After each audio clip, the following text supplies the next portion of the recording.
Um, I started as anyone else, so I picked up the camera for the first time and started shooting. I liked it, and then I started doing some pictures, going into contests, winning the contests. Later on, I entered university because I've always pursued a career in science. And when I finished my degree, I was already working as a professional photographer for newspapers and magazines and all those things. Because in '98, I think, I went to Africa to see my dad. My dad lived in Angola, and I went to see him there, and I took a lot of pictures there. I went, kind of crazy guy in the middle of the Angolan war. I won a few prizes with that, and I got some attention, and after that I started working. This happened between my first and my second year in the university, and when I finished, I was a photographer. So I just started full-time. Well, I was already working full-time in photography, but it started for real. And only later, after almost 10 years working as a professional photographer, then fashion came about.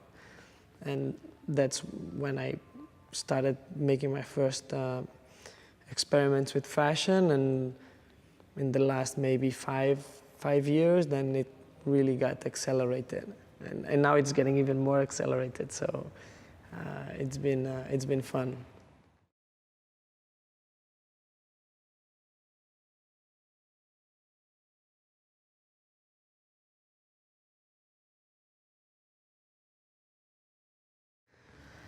Well, I think it must have to do with my character. So I work. I'm an antagonist. So whenever someone antagonizes me, I go forward. So not that I antagonize no one, but if someone does that to me, then I'll go to prove him wrong. And a few years ago, someone told me that it would be impossible to work with Vogue. It would be impossible to work internationally being based in Porto, because if you want to shoot in Paris or work in Paris frequently, you need to be there. Also in New York, the same thing. And I said, well, maybe you're right, but then maybe you're wrong.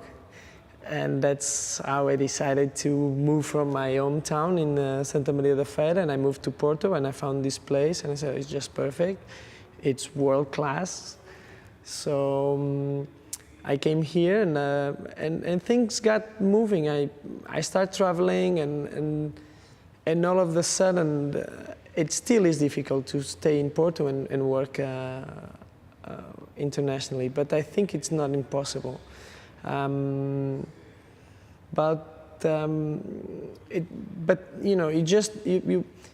would say that it's not enough for you to be a good photographer. You have to be more than that so that you can do it.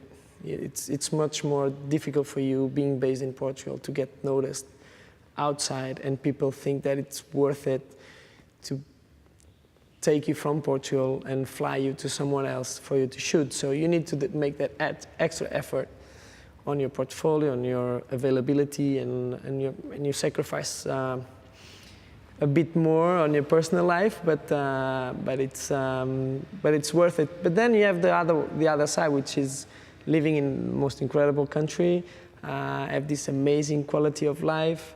I live at the beach. I surf whenever I can now. Now it's more difficult for me to surf, but I surf a lot more than my fellow colleagues in Paris or New York.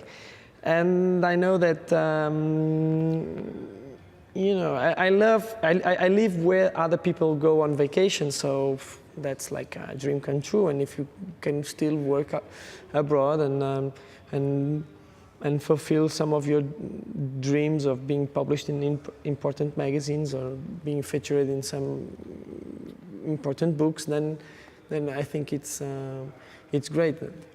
So I'm happy, but I think it's gonna get even more extreme. So it's gonna get even more interesting. So.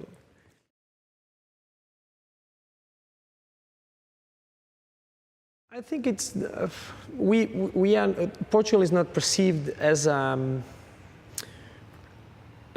country that sets trends or that has a voice of its own at least in the fashion business or in photography in general. So Portugal has been a bit away from mainstream, well, let's say mainstream visual arts.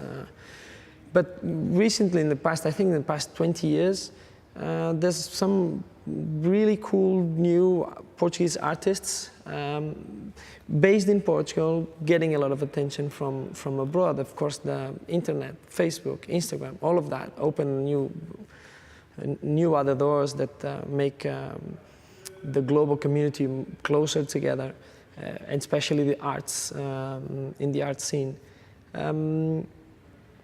So, you know, I don't think that's it's not the only thing. It's not just the quality of your work. Let's say people perceive we are perceived as well. I don't know how we are perceived outside of Portugal. I'm not the common Portuguese type, or at least the way I look. Or at least people think that in Portugal everyone is dark skinned or much more darker than I am. But it's not like, Portuguese photographer, then it must be good. Of course, if it was like an American photographer or a British photographer traveling, then he must be a good photographer because if he's traveling, it's because it's good. With the Portuguese photography, it's not like that. It's a bit more difficult. But I would say that you know, our brains, they got out of Portugal, many of them. And many people think that it's not a good thing. But I believe it's exactly the opposite.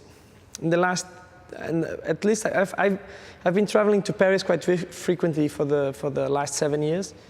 And it completely changed the scenario in terms of how the Portuguese brains, whichever area, are perceived outside. So now, because we have these people there, we can enjoy a much better reputation. People pay more attention. So I think it's easier now for the Portuguese to get out and show what they do. And but thanks a lot to those brains that left the country because of the crisis. Other things that although we are a very small country, we have an extremely good level of education in Portugal. And that's why we have so many people working in key places abroad. Even in fashion, you meet a lot of Portuguese or Portuguese descendants working in key positions in most of the major brands. So I think it's just a sign that we also had a great education system, and we have a lot of people very well trained, and that's opening doors out for other Portuguese that decide to travel a little bit more like me, and now things are a bit easier. But in terms of quality, I would say, yeah, we need to be better, but we need to learn how to sell ourselves, which is one of the biggest problems of the Portuguese. And we don't position ourselves in the best way in the market. We suffer from a chronic complex of inferiority, and we need to fight that. We have this very Christian way of anyone that it's a bit more competitive or ambitious. It's always ambition is a defect in Portugal. It's not quality. So ambition is something that from a young age, everyone is trained to live. Like, don't be so ambitious, be cautious. So there's a lot of scared about failing or not being able to fulfill whichever purpose they decided to pursue. So this failing I would say like scared of failing, it's something that haunts the Portuguese. So I don't suffer from that one.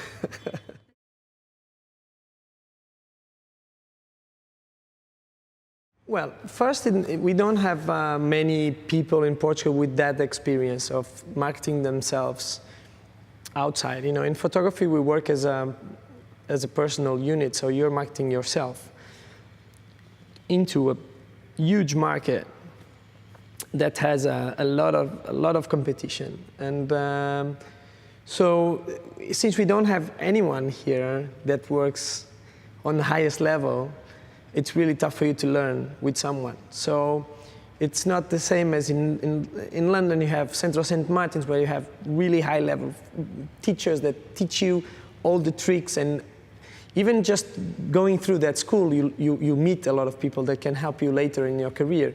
So it becomes more difficult in Portugal for you to get those skills as fast as they can get in London or Paris or some other country. But that makes us more,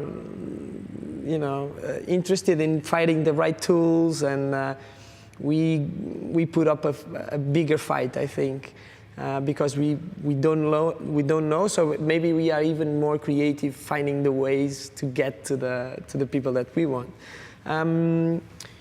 But of course, it has been evolving. In the beginning, it was really tough. Just sending out emails. I knew no one outside of Portugal. In Portugal, I couldn't get any help because everyone was like, "Oh, don't be ambitious. You're being crazy. That's too much." Or, "Okay, you're going to be a good photographer, or you're going to work internationally." No, that's not going to happen. And I said, "No, maybe I can. So let me try." So you have to fight that, and then you have to go, and you have to. Although the market is very small in Portugal, so it's quite easy for you to get some attention and get to a certain level. And then it's very comfortable for people to stay there. I'm like the 5th best in my country, or like I'm the 10th best in my country. So I'm cool. I'm already okay. I can manage. I can make money to live a good life.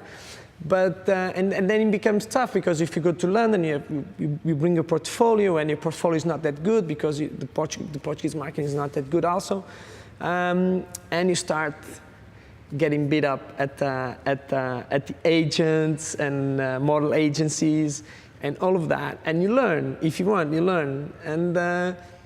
And so it took me a while. I would say like it took like 5 years for me to perfect a certain, maybe more than 5 years. Maybe I think only last year I kind of cracked it.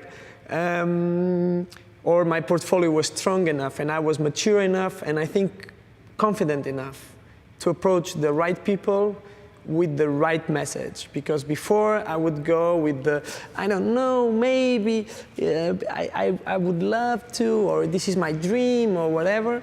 And now it's much more, this is what I do, this is my work, this is what I do, I want to work with this, and da da da.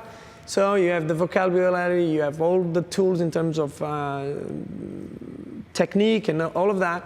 And of course, it has been easier for the last maybe year and a half, 2 years, and but it takes a while for you to acquire that knowledge, because actually in Portugal you don't have anyone that can teach you that, or tell you like, "Oh, I have this friend in Paris. You should go and talk to him," because there's no one here with a friend in Paris that can help you on the highest level, of course. So it's you have to do it on your own. Otherwise, it's not going to happen.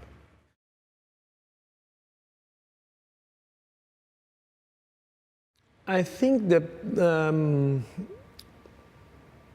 obviously it's a beautiful location. That's like the first thing. It's a postcard city, so it's a beautiful place, beautiful streets. There's a quality to Porto that I think is quite unique. It's that, in general, the city has almost this common, or this consciousness that kind of filters to everyone in the city.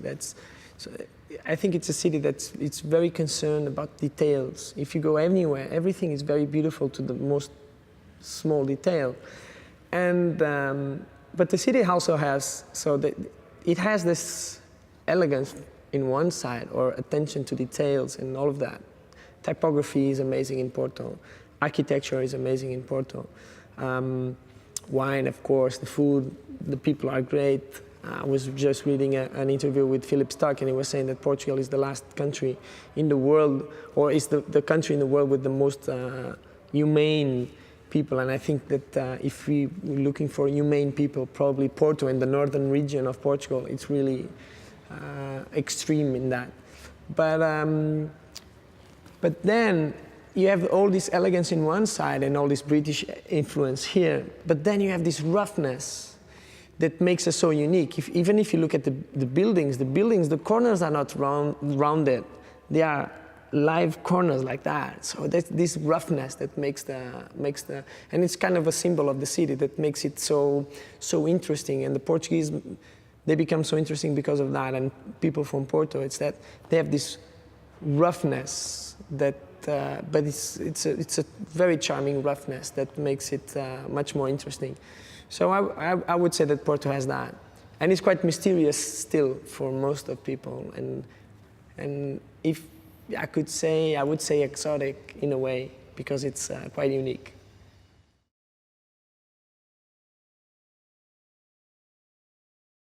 I would say, don't be scared. Trust yourself.